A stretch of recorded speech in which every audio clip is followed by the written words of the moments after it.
आज प्रधानमंत्री नरेंद्र मोदी ने 10 राज्यों के मुख्यमंत्रियों के साथ बात की, जिनमें से अरविंद केजरीवाल ने अपनी बात को बड़े ही खुले तौर से प्रधानमंत्री नरेंद्र मोदी के सामने रखा और उन्होंने कहा कि ऑक्सीजन की जिस तरह से किल्लत सामने आ रही है, जिस तरह से कमी सामने आ रही है, ऐसे में केंद्र सरकार को ने जो हमारी अभी तक सहायता की है उसके लिए आभार व्यक्त करता हूं, लेकिन अभी और भी सहायता करने की जरूरत है।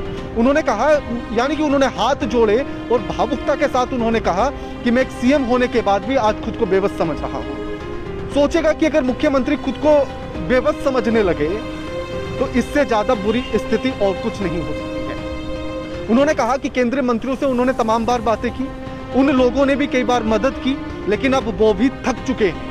उन्होंने कहा कि हमारा जो ऑक्सीजन के टैंकर या ट्रक जो आने वाले थे उनको अन्य राज्यों में रोका जा रहा है, जिसके चलते स्थिति और ज्यादा बिगड़ती जा रही है। ऐसे में मैं किसको फोन करूं, किस अधिकारी से बात करूं, किस मंत्री से बात करूं, ये उनके सामने एक बड़ी चुनौती खड़ी हो जाती है। उन्होंने कहा कि एक एस्टिमेट के आधार पर अगर देखा जाए तो दिल्ली को 700 टन ऑक्सीजन की जरूरत है। फिर उन्होंने कहा कि प्रधानमंत्री नरेंद्र मोदी, आपने जो हमारा कोटा बढ़ाया है उसके लिए मैं आपको आभार देता हूं। और उन्होंने कहा कि आपने हमारा कोटा बढ़ाकर 480 कर दिया है, लेकिन उसमें से भी 350 टन ही ऑक्सीजन दिल्ली पहुंच रही है। ऐसे में सवाल यह है कि अगर 700 टन ऑक्सीजन की जरूरत दिल्ली के भीतर है और अगर 480 बढ़ाकर कर दी जाती है और उसमें से भी अगर 350 टन ही महज पहुंच पाती है दिल्ली तक ऑक्सीजन, तो ऐसे में विफलता किसकी कही जाए? क्या इसको गंभीरता में समझा जाए कि सरकारें गंभीर हैं, फिर चाहे केंद्र की सरकार हो या राज्य की सरकारें हो? इसको गंभीरता से कब लिया जाएगा? जितने की जरूरत है, अगर कोटा बढ़ाने के बाद भी उतनी ऑक्सीजन वहां तक नहीं पहुंचती है, जरूरत जितने की है उतनी नहीं पहुंच पाती है, तो फिर सवाल गंभीर होने लगते हैं। सबसे अहम जो मनीष इसमें पूरी बैठक में निकलकर सामने आता है वो ये है कि मुख्यमंत्री अरविंद केजरीवाल इस बैठक को टेलीकास्ट कर देते हैं।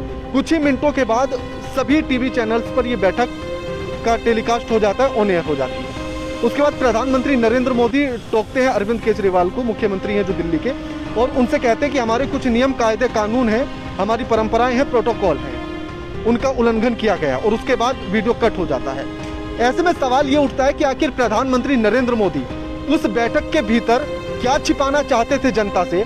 अगर बैठक जनता के लिए हो रही हो, जनता की सुरक्षा के लिए हो रही हो, तो फिर जनता से ही क्या छिपाना चाहते थे प्रधानमंत्री नरेंद्र मोदी? मनीष जी राणा, ये अपने आप में बहुत बड़ा एक वो रहेगा मुद्दा जनता के लिए कि सरकार हमसे छुपा क्या रही है।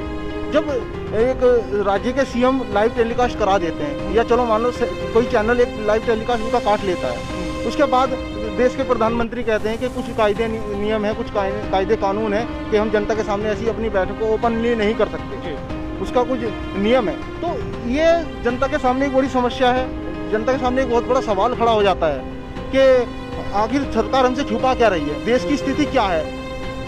हर कोई घबरा जाएगा राणा इस बात में। बिल्कुल, और ऐसे में सबसे अहम यही है कि आखिर प्रधानमंत्री नरेंद्र मोदी क्या छिपाना चाहते थे जनता से इस बैठक